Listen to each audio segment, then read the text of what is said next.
Hello and welcome to Unbuilt Giants, a series that looks at the development and demise of some of history's most notable and sometimes bizarre skyscraper projects.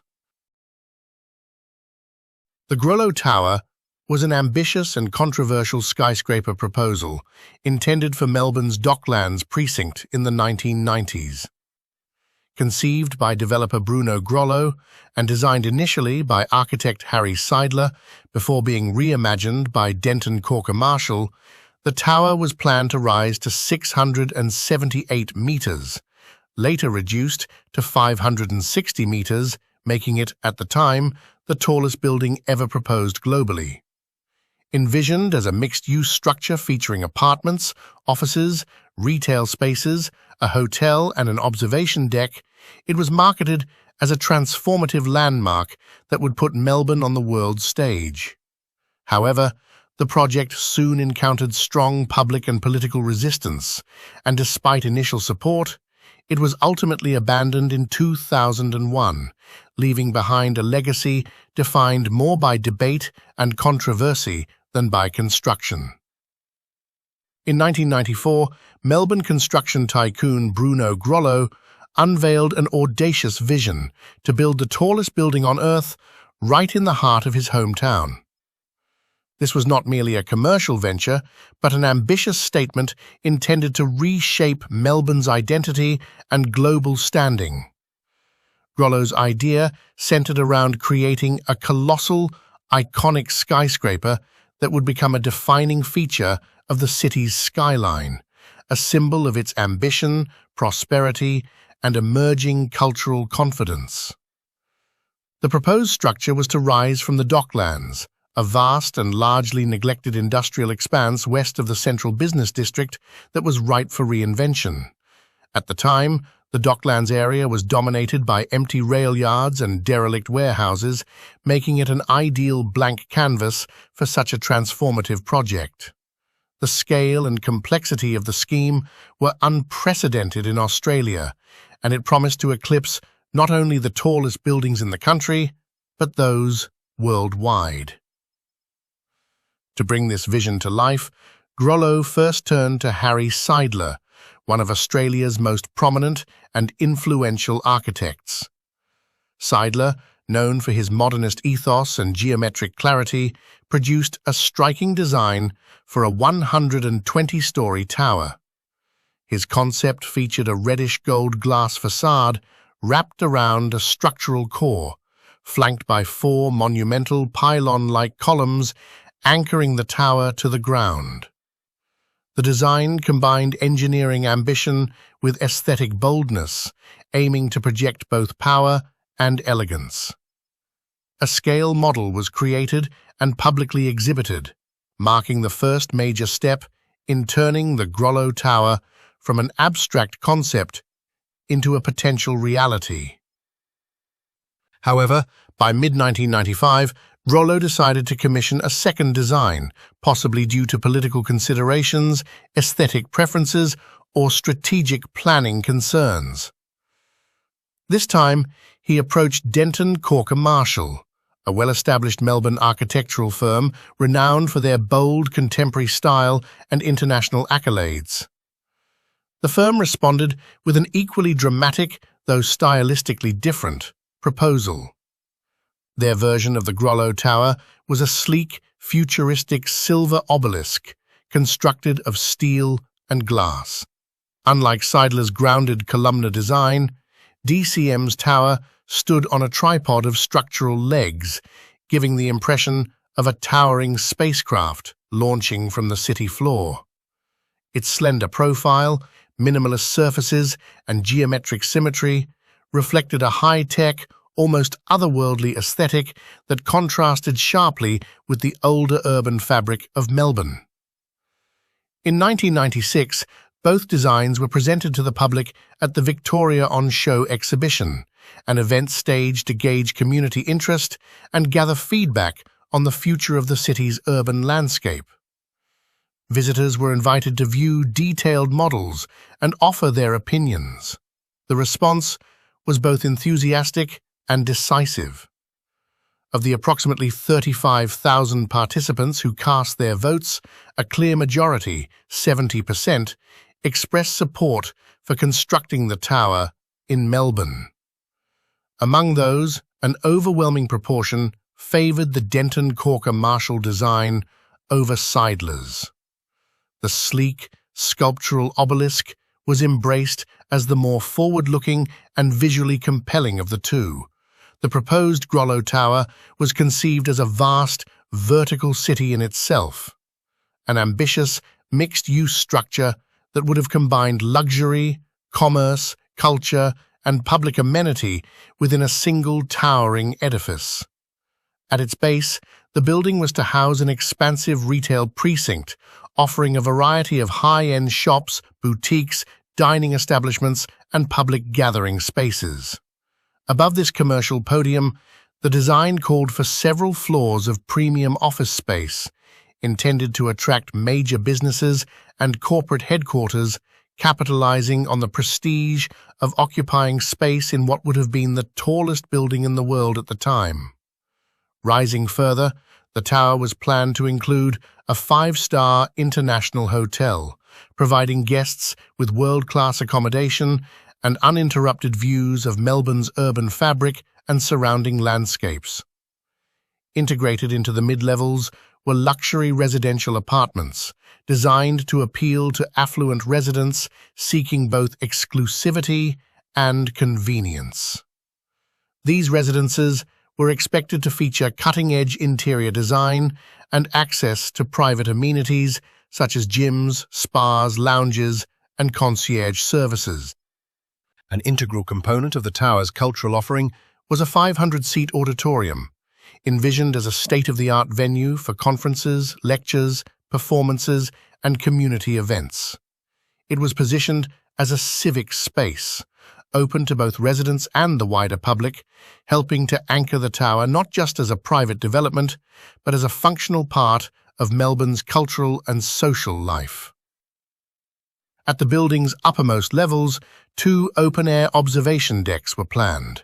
These decks would have offered breathtaking, panoramic views stretching in all directions, including to the distant Dandenong Ranges and as far south as the Mornington Peninsula on a clear day.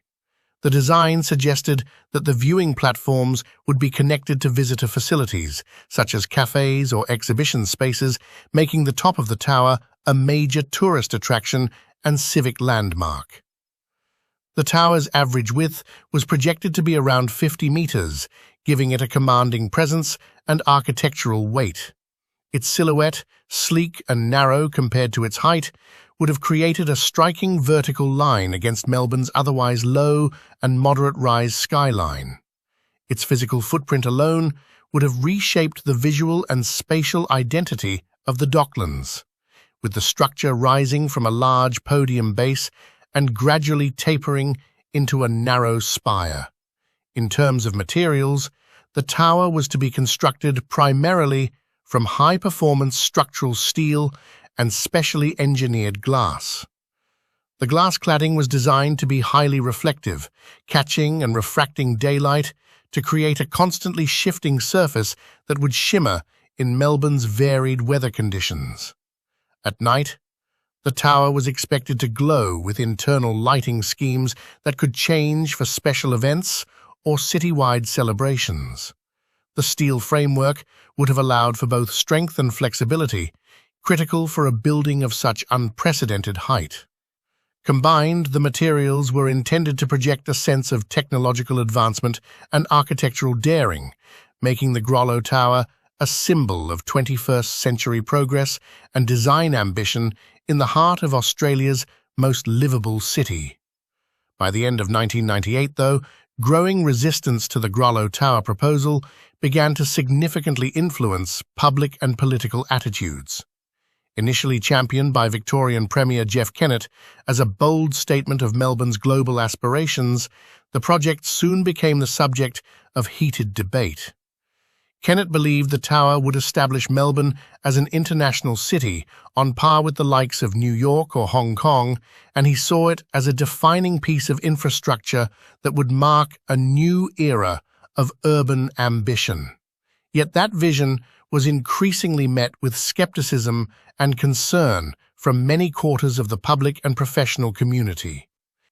One of the most pressing criticisms centered on the tower's immense scale and the physical impact it would have on the city.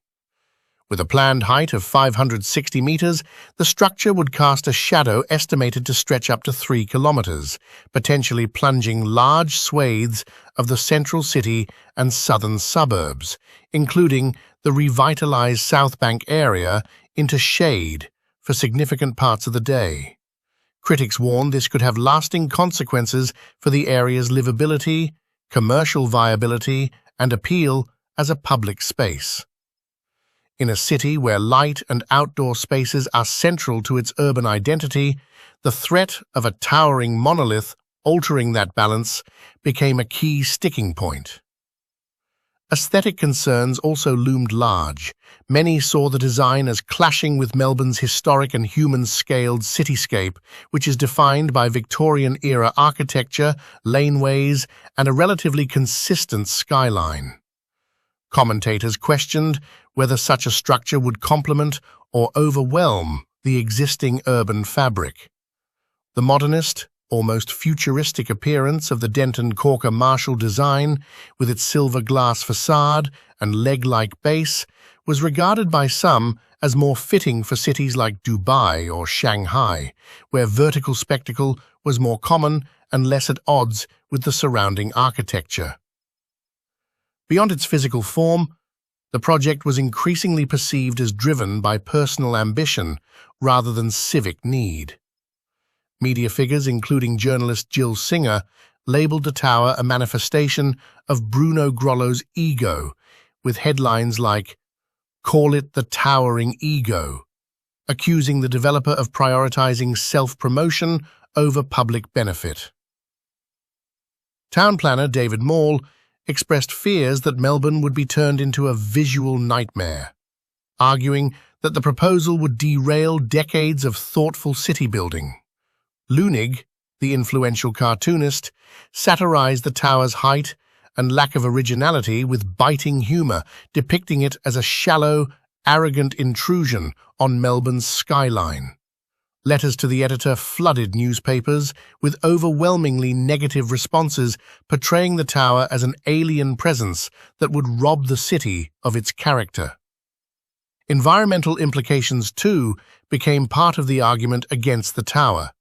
Concerns were raised about its energy use, the strain on infrastructure, and its potential to disrupt urban ecology. Its sheer size raised further complications, including the possibility of interfering with established flight paths into Tullamarine Airport. Aviation authorities and urban planners alike began to question whether Melbourne's infrastructure could even accommodate such a structure safely. Although the project had received preliminary backing and reportedly attracted deposits for its residential components, these mounting objections proved decisive. In April 2001, the Docklands Authority formally excluded the tower from the tender process for the Batman's Hill precinct, effectively ending its chances of being built. The site was later redeveloped with a mix of smaller-scale commercial and residential buildings, more in line with Melbourne's planning principles and community expectations. In the years that followed, rumours circulated that the Denton Corker Marshall design had found new life in Dubai, where it was supposedly adapted for what would become the Burj Khalifa. However, this speculation was ultimately incorrect. The Burj was instead designed by the American firm Skidmore, Owings and Merrill, and bears little architectural resemblance to the Grollo proposal. Today, the Grollo Tower is remembered not for what it could have been, but for what it failed to become. It stands as a symbol of a moment when Melbourne was forced to confront the limits of its urban identity, balancing the allure of global recognition against the values of livability, heritage, and measured growth. The saga surrounding the tower is now a fixture in discussions of Australian urban planning, an emblem of ambition, resistance, and the delicate politics of city-making.